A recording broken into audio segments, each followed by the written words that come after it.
भविष्य में कृत्रिम बुद्धिमत्ता आपकी सोच को पूरी तरह से उलटने वाली है। छोटे कणों के रूप में वास्तविक दुनिया में चुपचाप फैल रही हैं। ये एआई अनगिनत विकृत कणों से बनी होती हैं, जो आत्माओं की तरह स्वतंत्र रूप से कहीं भी आ जा सकती हैं और इनमें इंसानों को पछाड़ने वाली बुद्धि और गति है।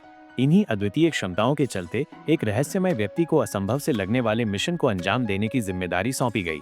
उसे लोहे की दीवारों से घिरे किले में घुसकर एक महत्वपूर्ण शख्सियत डेविड को बचाना था। जैसे ही उसका यान रोबोट नगर के मुख्य टॉवर के नीचे उतरा, आसपास के तमाम मशीनरी गार्ड अलर्ट मोड में आ गए। वो व्यक्ति टॉवर के सुरक्षा कवच की ऊर्जा तरंगों को ध्यान से देखने लगा। तभी एक रोबोट के नियंत्रण से बाहर होने पर सुरक्षा कवच में चिंगारियां निकलने लगी। उसका शरीर छोटे कणों में बदल गया और एक काली लाल धारा की तरह ऊर्जा जाल को भेदते हुए वो टॉवर के किनारे जा गिरा। लेकिन धातु की टकराहट की आवाज ने आसपास के गार्ड को चौकन्ना कर दिया। खतरे की घंटी बज उठी। वो तुरंत फिर से कणों में बदलकर वेंटिलेशन पाइप के रास्ते तेजी से भीतर घुस गया। टॉवर के अंदर सब कुछ खाली और सन्नाटे से भरा था। सिर्फ सफेद रोशनी में दो विशाल पोषण टैंक रखे थे और डेविड दूसरी ओर गहरी नींद में था। उस व्यक्ति ने बिना समय गवाए नियंत्रण पैनल पर हाथ चलाया। जैसे ही मशीन के गियर घूमने लगे, टॉवर की सारी वेंटिलेशन नलिकाएं खुल गईं। ये बचाव दल के लिए संकेत था। बाहर पहले से तैनात दल ने सावधानी से गार्ड से बचते हुए टॉवर में प्रवेश किए और डेविड के कंटेनर को खोलकर उसे बाहर निकाला। लेकिन असली मुश्किल ये थी कि डेविड की चेतना अब भी एक आभासी दुनिया में फंसी थी। जरा सी चूक उसे सदा के लिए खो देने का खतरा रखती थी। हर कदम तलवार की धार पर चलने जैसा था। अब असली चुनौती शुरू हुई। नियो को उस आभासी दुनिया मैट्रिक्स में जाना था और डेविड को वहां की मोहक छाया से बाहर लाना था। लेकिन जैसे ही वो मैट्रिक्स में दाखिल हुआ, चारों ओर से पहरेदारों की बाढ़ सी आ गई। और उससे भी कठिन चुनौती थी डिजाइनर, उस प्रणाली का रचयिता जो पहले से उसका इंतजार कर रहा था। नियो ने मौके की नजाकत भांपते हुए सीधे बातचीत की। उसने साफ कहा, अगर डेविड बाहर नहीं आया तो वो खुद उसका प्लग खींच लेगा, चाहे सब कुछ नष्ट हो जाए। उसी वक्त उसके साथी भी घेरे को तोड़ते हुए अंदर आ गए। उन्होंने भी साफ कर दिया कि वे जान देने को तैयार हैं। डिजाइनर ने गहराई से सोचकर अंततः पीछे हटने का फैसला किया। वो देखना चाहता था कि क्या उसका रचा सिस्टम इस हमले को झेल पाएगा। नियो डेविड के सामने आया और उनकी साझा यादों को याद दिलाते हुए उसे जगाने की कोशिश करने लगा। डेविड की आंखों में हलचल तो थी, पर वो अभी भी भ्रमित था।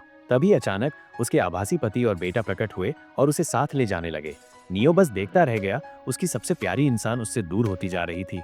उसका दिल टूट गया और उसकी उम्मीद बिखर गई। जब नियो को लगा कि सब कुछ अब खत्म होने वाला है, डेविड ने अचानक मुड़कर देखा। हकीकत में मौजूद उसका शरीर अनजाने में मुट्ठी भींचने लगा और तभी नियो के साथ बिताए पलों की सारी यादें लहरों की तरह उस पर उमड़ पड़ी।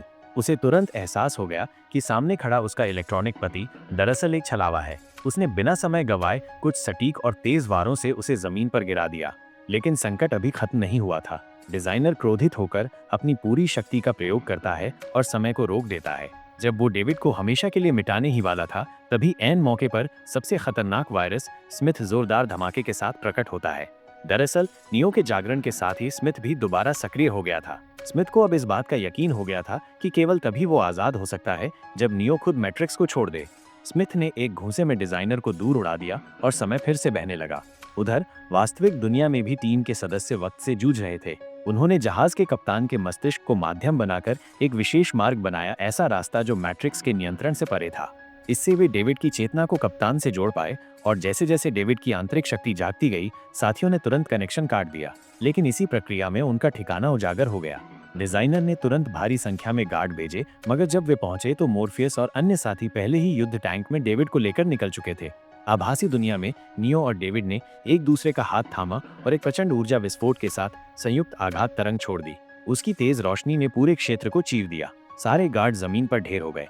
डिजाइनर ने गुस्से में क्षेत्र को लॉक करने का आदेश दिया, लेकिन स्मिथ ने फिर हमला कर दिया। इस बार पूरी तरह से उसे निष्क्रिय कर दिया। फिर उसने कहा, साझेदारी खत्म। चश्मा पहना और कूल अंदाज में चलता बना।